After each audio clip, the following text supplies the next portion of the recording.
నువ్వు పరిశుద్ధాత్మకి దగ్గరైనప్పుడు, ఆత్మ నిన్ను తాకినప్పుడు నువ్వు ఆత్మను ఆనందిస్తావు. ఇది ప్రార్థన శక్తి, ప్రార్థన శక్తి, ఇది ప్రార్థన శక్తి. నిరాశని స్పృహలెన్నున్నా అశాంతి ఆపదలైనను, నిరాశని నిజముగా నువ్వు బ్రతుకును మార్చుకుంటే ఈ రోజు నుండి లెక్క పెట్టుకుంటావు. ఆశీర్వాదాలు వస్తాయి. ఈనాడు విమోచింపబోచున్నాడు యేసు ప్రభువు, ఈనాడు విమోచింపబోచున్నాడు. ఆకాశమందున్న మన దేవుడు మన ప్రార్థన ఆలకించును. ఆకాశమందున్న మన దేవుడు మన ప్రార్థన ఆలకించును. ప్రార్థన, ప్రార్థన, ఇది ప్రార్థన శక్తి. ప్రార్థన, ప్రార్థన, ఇది ప్రార్థన శక్తి. ఇది ప్రార్థన శక్తి, ఇది ప్రార్థన శక్తి. తాడేపల్లిగూడెం పరిసర ప్రాంత ప్రజలకు శుభవార్త. ప్రార్థనాశక్తి తైలాభిషేక ఆరాధన ప్రతి నెల మొదటి బుధవారం, సమయం ఉదయం 10 గంటల నుండి. NK highway grounds, Autonagar, Gudem highway bypass road, Tadepalligudem. ప్రార్థనాశక్తి తైలాభిషేక ఆరాధన ప్రతి నెల మొదటి గురువారం, సమయం ఉదయం 10 గంటల నుంచి. స్థలం తూర్పుగోదావరి జిల్లా అమలాపురం దగ్గర ఉప్పలగుప్తంలో. ప్రార్థనాశక్తి తైలాభిషేక ఆరాధన ప్రతి నెల మొదటి శుక్రవారం. స్థలం అడబాల గార్డెన్స్, ఎల్ఎన్టీ బిల్డింగ్స్ పక్కన, పెంకులపాడు రోడ్డు, పాలకొల్లు. విజయవాడ పరిసర ప్రాంత ప్రజలకు శుభవార్త. ప్రార్థనాశక్తి తైలాభిషేక ఆరాధన ప్రతి నెల మొదటి శనివారం, సమయం ఉదయం 8 గంటల నుండి. స్థలం బొబ్బూరి గ్రౌండ్స్, భవానీపురం, పున్నమి ఘాట్, విజయవాడ. ప్రార్థనాశక్తి తైలాభిషేక ఆరాధన ప్రతి నెల 2వ మంగళవారం, సమయం ఉదయం 10 గంటల నుండి. Shri convention hall, CR Reddy women's college, Vatluru, Eluru. ప్రార్థనాశక్తి తైలాభిషేక ఆరాధన ప్రతి నెల 2వ బుధవారం, సమయం ఉదయం 9 గంటల నుండి. స్థలం airport road, quarry market, Renuka apartment దగ్గర, రాజమండ్రి. ప్రార్థనాశక్తి తైలాభిషేక ఆరాధన ప్రతి నెల 2వ శుక్రవారం, సమయం ఉదయం 10 గంటల నుండి. స్థలం కాపు కళ్యాణ మండపం, ఎన్ఎఫ్సిఎల్ రోడ్, ఆర్టీఓ ఆఫీస్ పక్కన, ఆర్ఆర్ నగర్, కాకినాడ. ప్రార్థనాశక్తి తైలాభిషేక ఆరాధన ప్రతి నెల 2వ శనివారం, సమయం ఉదయం 10 గంటల నుండి. స్థలం కూరగాయల మార్కెట్ ఎదురుగా, government degree college road, Ravulapalem. Yesayya నామములో మీకు వందనాలు తెలియపరుస్తున్నాను. ఈ దినం కొరకు దేవుడు సిద్ధపరిచిన వాగ్దానాన్ని మనం స్వాధీనపరచుకుందాం. పరిశుద్ధ గ్రంథం నుండి రాజుల మొదటి గ్రంథము 8వ అధ్యాయము 56వ వచనాన్ని మనం ధ్యానం చేసుకుందాం. 1 Kings chapter 8 verse 56.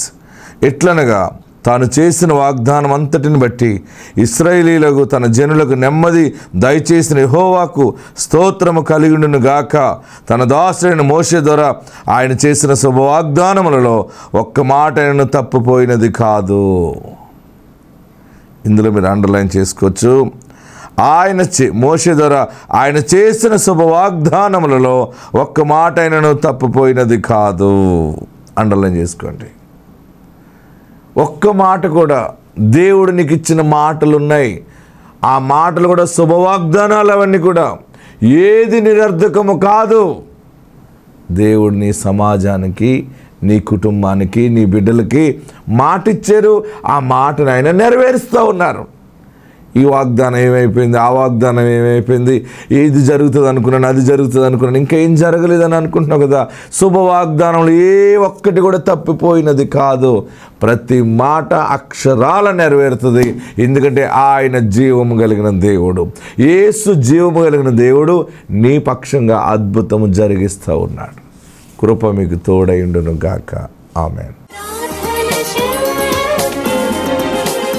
వాక్య భాగంలోకి వెళ్దాం.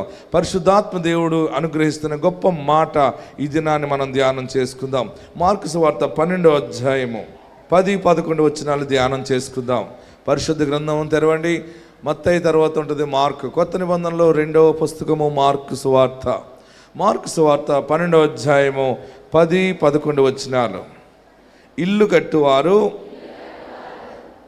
నిరాకరించిన రాయి మూలకు తలరాయి ఆయెను, ఇది ప్రభు వలననే కలిగెను, ఇది మన కన్నులకు ఆశ్చర్యము. మళ్ళీ చెప్పాలి, ఇల్లు కట్టువారు నిరాకరించిన రాయి మూలకు తలరాయి ఆయెను. దేవునికి మహిమ కలుగును గాక. అద్భుతమైన మాట, శుభవార్త దేవుడు నీకు ప్రకటిస్తూ ఉన్నాడు. ఈరోజు ఈ ఆశీర్వాదంతో మనం అందరం సెలవు తీసుకోబోతూ ఉన్నాం. ప్రియులరా, అక్కడ కొన్ని పరిస్థితులు కొన్ని రకాలుగా జరిగిన చరిత్ర కనబడుతూ ఉంది. అయితే 10వ వచనంలో ఇల్లు కట్టువారు నిరాకరించిన రాయి మూలకు తలరాయి ఆయెను. ఏ రాయిని ఇల్లు కట్టువారు నిరాకరిస్తారో, నెట్టివేస్తారో, వద్దంటారో, చివరికి ఆ రాయి ఆ మూలకి తలరాయిగా మిగులుతుంది. ఆమెన్. అంటే నిన్ను ఎవరు విసర్జించారో, ఎవరు నిన్ను తక్కువగా చూశారో, ఎవరు నిన్ను దూరం పెట్టారో వారికే దేవుడు నిన్ను దిక్కుగా నిలబెడతాడు. ఇల్లు కట్టువారు నిరాకరించిన రాయి మూలకు తలరాయి. ఆమెన్. చూడండి, ఇల్లు కట్టినప్పుడు కొన్ని రాళ్ళు మనం వేస్తుంటాం. ఇల్లు కట్టినప్పుడు మనం శంకుస్థాపనని చేస్తుంటాం. పునాది రాయి అంటాం, శంకుస్థాపన అంటాం. ఆ శంకుస్థాపన చేసినప్పుడు చూడండి, చాలా విలువైన రాయిలు వేస్తారు. కొందరు ఏం చేస్తారంటే బంగారం కూడా వేస్తారు. ఏం చేస్తారు? బంగారం వేస్తారు, నవరత్నాలు వేస్తారు, అమూల్యమైనటువంటి రంగురాళ్ళు వేస్తారు, కొందరు నవధాన్యాలు వేస్తారు. ఏమేస్తారు? మూల చాలా ప్రాముఖ్యము. ఇల్లు కట్టినప్పుడు ఒక దిశను ఎన్నిక చేసి ఆ మూల ఫస్ట్ గొయ్యి తీసి ఆ ప్లానింగ్లోకి వచ్చేలాగా మూల స్తంభం ఆ కాలం దాని మీద పడేలాగా అక్కడ కొంత పూజ చేస్తారు. క్రైస్తవులు ప్రార్థిస్తారు, క్రైస్తవులు కాని వారు ఇష్ట దైవాలను పూజ చేస్తుంటారు. మనం ఏం చేస్తామంటే పునాది రాయి ఎలాగ వేస్తామంటే మనం వాక్యము చదివి కీర్తన 24వ అధ్యాయం చదివి భూమిని యేసునామమున ప్రతిష్ఠ చేసి ప్రార్థన చేసి మన ప్రార్థనా తైలము మనం వేస్తాం. మూల చాలా ప్రాముఖ్యమైనది. మొత్తం ఫస్ట్ వర్క్కి అది అందరూ కూడా విధేయతగా తల వంచి పనిలో ప్రారంభం అవుతారనమాట. మూల చాలా గొప్పది. ప్రతి ఒక్కరు కూడా ఇల్లు కట్టేటువంటి ఒక మూల, ఒక కోణము, ఒక దిశ ఆశీర్వాదకరముగా దాన్ని ఎంచుకుని అక్కడ పెడతా ఉంటుంటారు. అయితే పూర్వము ఒక రాళ్ళు పెడతా ఉండేవారు అనమాట. ఏదేమైనా ఈ దినము దేవుడిచ్చే గొప్ప మాట ఏంటంటే, ఏ కుటుంబాల మధ్య, ఏ స్వజనుల మధ్య నీ పిల్లలు నీవు చిన్నబోయినట్టు అయిపోయారో, అందరూ మీరు శపించబడిన వారు, మీకు దీవెన లేదు, మీకు ఉద్యోగం లేదు, మీకు ఎప్పుడు అప్పులే, మీకు ఎప్పుడు రోగమే, మీరు పనికిమాలిన వారు, మీరు ఆశీర్వదించబడిన వారు కాదని అనేకమైన మాటలు విని విని విని విసుగు చెంది వారి మధ్య నుంచి వెళ్ళిపోతే నయమేమో, ఇలాంటి మాటలు నేను పడలేనని అనుకుంటున్నావు కదా. ఇంకా నీకు పెళ్ళి అవ్వలేదు, ఇంకా పెళ్ళి కాదు, నీకు ఇంకా ఉద్యోగం రాదు, నీకు పిల్లలు పుట్టరు, నీకు పిల్లల్ని కనేటువంటి యోగ్యత నీకు లేదు, రకరకాల మాటలు, అనేక అవమానాలు, నీవు రోగం కలిగిన మనిషివి, రోగం ఎప్పుడు ఉంటుంది, నీకు తగ్గదు, నువ్వు జబ్బు మనిషివి అని అనేక మంది నిన్ను నిరాకరించారు కదా.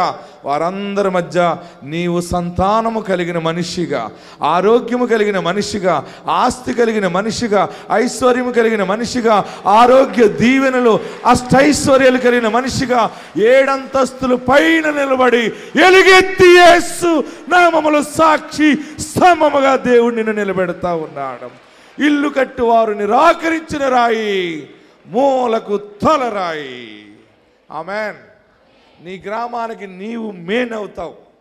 నీ స్వజనులలో, నీ గ్రామములో, నీ బంధువుల మధ్య నీ గర్భఫలమే మూలరాయిగా. గట్టిగా హల్లెలూయా చెప్పండి. ఏ ప్రార్థన అయినా, ఏ పూజ అయినా, ఏ ఘనకార్యమైనా నీ ఇంటి నుండే స్టార్ట్ అవుతుంది. నీ బిడ్డ దగ్గర నుంచే స్టార్ట్ అవుతుంది.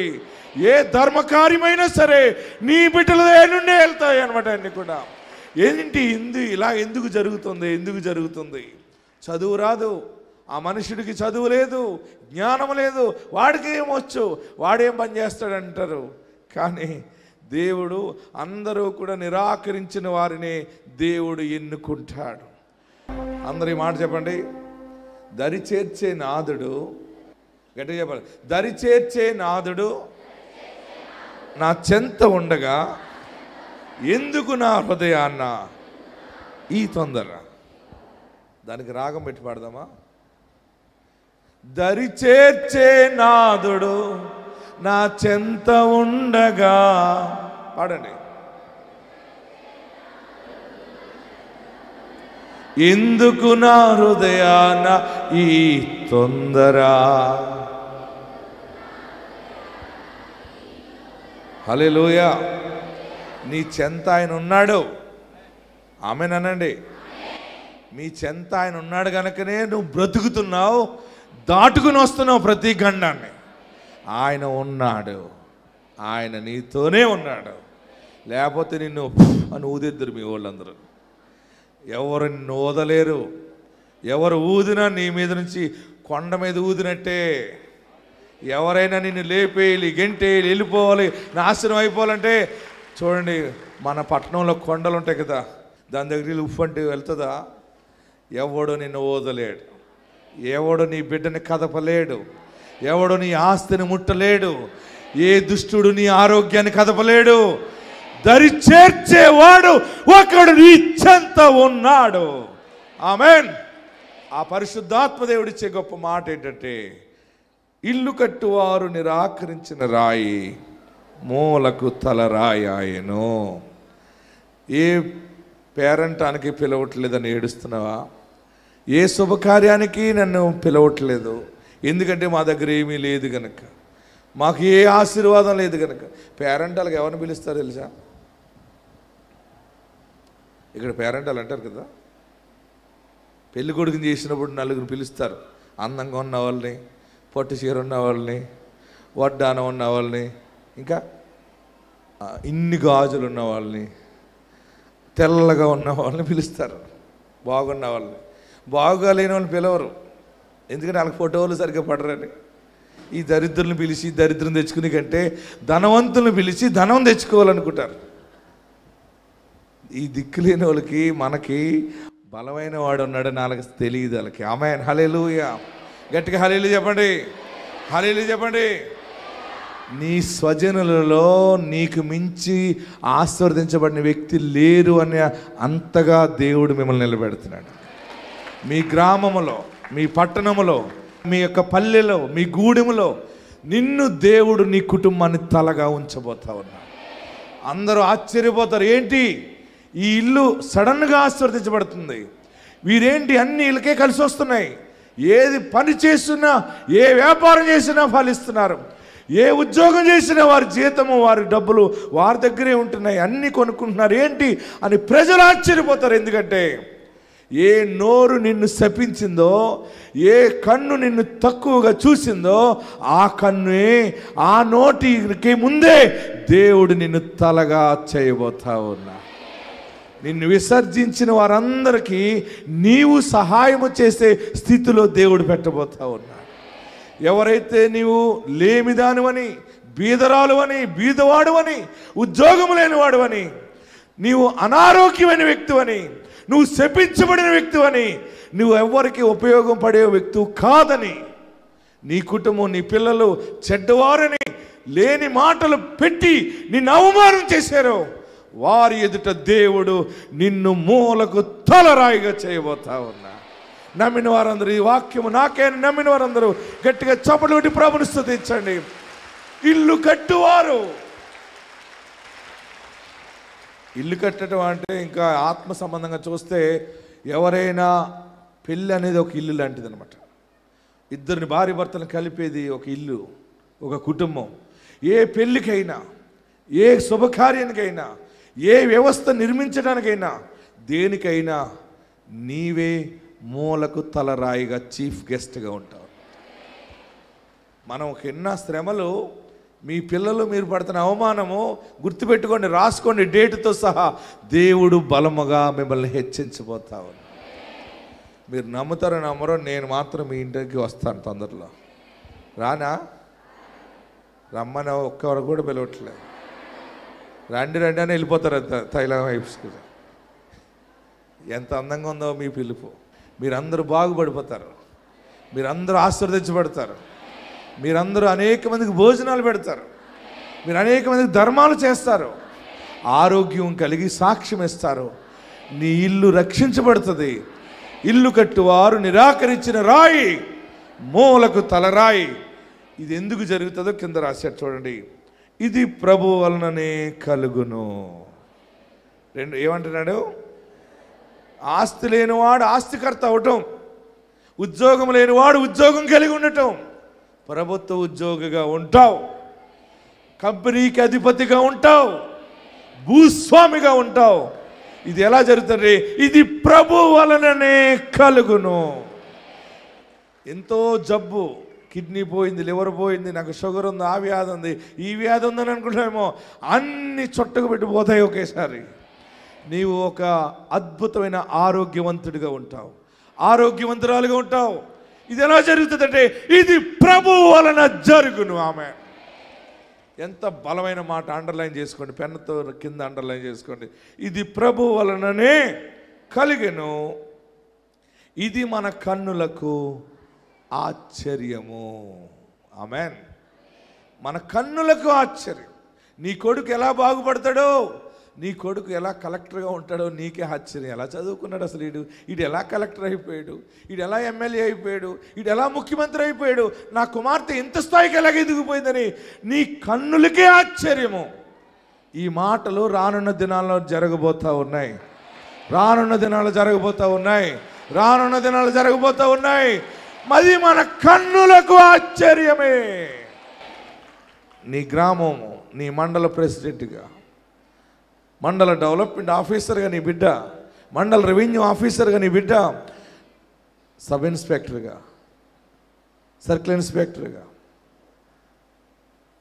డిఎస్పిగా, ఎస్పీగా, డీజీపీగా వచ్చే రోజులు ఈ పదవులన్నీ మనకే దేవుడు రాబోస్తున్నాడు. దిక్కులేని మనల్ని మూల రాయిగా దేవుడు నిలబెట్టబోతా ఉన్నాడు. ఆమెన్. ఇల్లు కట్టువారు నిరాకరించిన రాయి.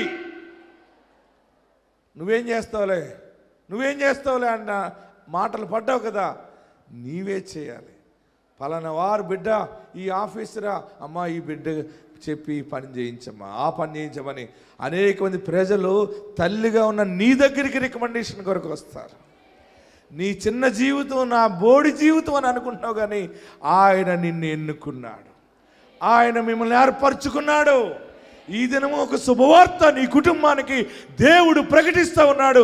ఇల్లు కట్టువారు నిరాకరించిన రాయి, మూలకు తలరాయి. అన్ని మూలాలకి, అన్ని పనులకి, వ్యవహారాలకి నీవు నీ బిడ్డ ఉండాలని ప్రజలు కోరుకునే స్థాయికి దేవుడు హెచ్చిస్తూ ఉన్నాడు. ఆత్మ ఆరోగ్యము, ఆశీర్వాదము, ఐశ్వర్య భాగ్యము, రక్షణ క్షేమము కలుగును గాక. అందరూ ఉన్న చోట లేచి నిలబడదాం. ఎక్కడున్నవారు అక్కడ లేచి నిలబడి, ఎక్కడున్నవారు అక్కడ లేచి నిలబడి జీవం గల దేవుని సన్నిధానంలో ప్రార్థన చేద్దాం. ప్రభువా, ఈరోజు నువ్వు నాతో మాట్లాడావు. ఏంటి ఈ జీవితము, ఏంటి రోగము, ఏంటి పేదరికము, ఈ అప్పులేంటి, ఈ బాధలేంటి, ఎంతకాలము నేను ఎంత సమాధానం చెప్పాలని ఏడ్చుతున్నాను. నాతో మాట్లాడేవా బాబు అని ప్రభు నీతో మాట్లాడారు. ఎక్కడున్నవారు అక్కడే లేచి నిలవబడి రెండు చేతులు ఆకాశం వైపు చాపి, అందరూ కూడా రెండు చేతులు ఆకాశం వైపు చాపి, దేవా నన్ను మూలకు తలరాయిగా, హల్లెలూయా హల్లెలూయా, ప్రార్థనలో ఏకీవించండి, ప్రార్థనలో ఏకీవించండి. జీవం గల దేవుని వాక్యం ఎరిగిన మనము ఎక్కడున్నామో అక్కడ కళ్ళు మూసుకోండి. ఆశీర్వాదాలు పోగొట్టుకోవద్దు. ఈ వాక్యము ప్రకటించబడింది. ధన ధన ధన ధన ధన అని పై నుండి దీవెన వచ్చేసింది. నీవు క్రమముగా దాన్ని రిసీవ్ చేసుకో. నీకోసమే. యేసునందున్నావు కదా, లేవా? అనుమానంగా ఉందా? యేసయ్యా నాకు దేవుడిగా ఉండవా, నాకు రక్షకుడిగా ఉండవా? నీవు నాకు రక్షకుడిగా ఉండాలి. నా పాపాలు క్షమించు. అందరు 2 చేతులు తలపైన పెట్టుకోండి. అందరూ 2 చేతులు తలపైన పెట్టుకోండి. నన్ను 2 అంతలుగా దీవించు, నన్ను 2 అంతలుగా ఆశీర్వదించు. నీవు నన్ను దీవించు, నీవు నన్ను ఆశీర్వదించు బాబు. అందరూ ప్రార్థన చేయండి. దేవుడు ఈ దినాన్ని ప్రకటించాడు. మూలకు తలరాయి. ఎవరు నిరాకరించారో, ఎవరు ద్వేషించారో, ఏ కుటుంబము నిన్ను చిన్న చూపు చూసిందో, ఏ మనుషుడు నిన్ను తూలనాడి మాట్లాడాడో, ఏ మనుషులు నీ కుటుంబాన్ని తక్కువగా మాట్లాడారో, వారి ముందు దేవుడు నిన్ను హెచ్చించడం మొదలుపెట్టాడు.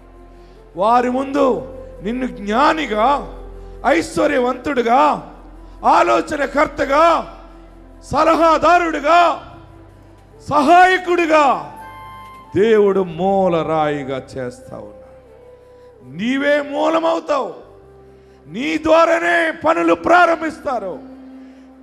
నీ వస్తేనే కానీ మేము పని చేయమంటారు. నీ వస్తేనే కానీ మేము కేక్ కట్ చేయం. నువ్వు వస్తేనే కానీ మేము పెళ్లి చేయము. నువ్వు వస్తేనే కానీ హౌస్ డెడికేషన్ చేయమంటారు. ఏంటనుకుంటున్నావు? అలాంటి ఆశీర్వాదాలు వాగ్దానం ద్వారా వస్తూ ఉన్నాయి నీకు. నువ్వెప్పుడు వస్తే అప్పుడే నా బిడ్డ మెడలో తాళి కట్టబడుతుంది. అయ్యో నన్ను ఎవరు పిలవట్లేదు, నేను అందరికీ చిన్నగా అయిపోయాను, నాకు దీవెన లేదని ఏడ్చావు కదా. దీవెనల ద్వారా ఖ్యాతి, మంచి పేరు దేవుడు ఇవ్వబోతున్నాడు. శుభకార్యములు జరుగుతాయి. నీ శిరస్సు మీద ఉన్న దరిద్రత యేసు నామములో కొట్టివేయబడతాయి. ఇల్లు కట్టి వారు నిరాకరించిన రాయి, మూలకు తల రాయి. దీనికి పెళ్ళి అవుతుందా? ఉద్యోగం వస్తుందా? వీడికి పెళ్ళి అవుతుందా? ఉద్యోగం వస్తుందా? ఇల్లు కడతారా? ఈరేంటి బ్రతుకేంటి అన్న మాటలు విన్నావు కదా. వారి మధ్య ధర్మమూర్తిగా ఉండబోతున్నావు, ఆరోగ్య ప్రదాతగా ఉండబోతున్నావు, ఐశ్వర్యవంతుడిగా ఉండబోతున్నావు. నీ సంతానము దీవెన కలిగి ఉండబోతా ఉంది. నీ భర్త ఆశీర్వాదంగా ఉండబోతా ఉన్నాడు. మీ ఇంటికి క్షేమము కలుగుతూ ఉంది. హల్లెలూయా, హల్లెలూయా. యేసయ్య నా పాపాలు క్షమించు, నన్ను పరిశుద్ధపరచు. నా ఇంటికి నువ్వు దేవుడిగా ఉండాలి, నాకు నువ్వు రక్షకుడిగా ఉండాలి. అందరూ ప్రార్థన చేయండి. ఎక్కడున్న వారు అక్కడే మీ తలపైన 2 చేతులు పెట్టుకుని నన్ను 2 అంతలుగా దీవి, నన్ను 2 అంతలుగా ఆశీర్వదించు. చేయి, ప్రార్థన చేయి. మీ పక్కన మీ బిడ్డ కూడా ఉంటే చేయండి. ఎవరుంటే వారు, మీ భర్త, అందరూ చేతుల పైన ఎట్టుకోండి. నీ చేతుల కష్టార్జితం దీవించబడుతుంది. ఎవడు దొంగలించడు, అది వ్యర్థముగా పోదు. తలపైన శిరస్సు మీద కిరీటముగా ఉంటుంది. దీవెన, దీవెన, దీవెన, సమృద్ధి. అవమానమే దీవెనగా మారుతుంది, అన్యాయమే న్యాయముగా మారుతుంది, అనారోగ్యమే ఆరోగ్యముగా మారుతుంది. పరిశుద్ధ ఆత్మ నిన్ను దీవిస్తూ ఉన్నాడు. ఆత్మదేవుడు నిన్ను జ్ఞాపకం చేసుకున్నాడు. ఇది ఎలా జరుగుతుంది? అందరూ ఆశ్చర్యపోతే దానికి జవాబు, ఇది ప్రభు వల్లనే కలుగును. దరిద్రుడు గొప్పవాడు అవటం అది ప్రభు వల్లనే కలుగును. చెడిపోయిన ఆరోగ్యము బాగుపడటం ఇది ప్రభు వల్లనే కలుగును. ఇది మన కన్నులకు ఆశ్చర్యము, ఇది మన కన్నులకు ఆశ్చర్యము. మనము దీనులమే కానీ మనం నమ్మిన దేవుడు రారాజు నీ బిడ్డని రాజబిడ్డగా నిలబెడుతున్నాడు. నీ కుటుంబాన్ని ఆశీర్వాదంగా నిలబెడతా ఉన్నాడు. ఇది మన కన్నులకు ఆశ్చర్యము. అందరూ కూడా నమస్కరించండి, అడగండి మీకు ఏం కావాలో. ప్రార్థన చేద్దాం, అందరం ప్రార్థన చేద్దాం. హల్లెలూయా, హల్లెలూయా. తాడేపల్లిగూడెం పరిసర ప్రాంత ప్రజలకు శుభవార్త. ప్రార్థనాశక్తి తైలాభిషేక ఆరాధన ప్రతి నెల మొదటి బుధవారం. సమయం ఉదయం 10 గంటల నుండి. NK highway grounds, Autonagar, Gudem highway bypass road, Tadepalligudem. ప్రార్థనా శక్తి తైలాభిషేక ఆరాధన ప్రతి నెల మొదటి గురువారం. సమయం ఉదయం 10 గంటల నుంచి. స్థలం తూర్పుగోదావరి జిల్లా అమలాపురం దగ్గర ఉప్పలగుప్తంలో. ప్రార్థనా శక్తి తైలాభిషేక ఆరాధన ప్రతి నెల మొదటి శుక్రవారం. స్థలం అడబాల గార్డెన్స్, ఎల్ఎన్టీ బిల్డింగ్స్ పక్కన, పెంకులపాడు రోడ్డు, పాలకొల్లు. విజయవాడ పరిసర ప్రాంత ప్రజలకు శుభవార్త. ప్రార్థనా శక్తి తైలాభిషేక ఆరాధన ప్రతి నెల మొదటి శనివారం. సమయం ఉదయం 8 గంటల నుండి. స్థలం బొబ్బూరి గ్రౌండ్స్, భవానీపురం, పున్నమి ఘాట్, విజయవాడ. ప్రార్థనా శక్తి తైలాభిషేక ఆరాధన ప్రతి నెల 2వ మంగళవారం. సమయం ఉదయం 10 గంటల నుండి. Shri convention hall, CR Reddy women's college, Vatluru, Eluru. ప్రార్థనా శక్తి తైలాభిషేక ఆరాధన ప్రతి నెల 2వ బుధవారం. సమయం ఉదయం 9 గంటల నుండి. స్థలం airport road, quarry market, Renuka apartment దగ్గర, రాజమండ్రి. ప్రార్థనా శక్తి తైలాభిషేక ఆరాధన ప్రతి నెల 2వ శుక్రవారం. సమయం ఉదయం 10 గంటల నుండి. స్థలం కాపు కళ్యాణ మండపం, ఎన్ఎఫ్సిఎల్ రోడ్, ఆర్టీఓ ఆఫీస్ పక్కన, ఆర్ఆర్ నగర్, కాకినాడ. ప్రార్థనా శక్తి తైలాభిషేక ఆరాధన ప్రతి నెల 2వ శనివారం. సమయం ఉదయం 10 గంటల నుండి. స్థలం కూరగాయల మార్కెట్ ఎదురుగా, government degree college road, Ravulapalem.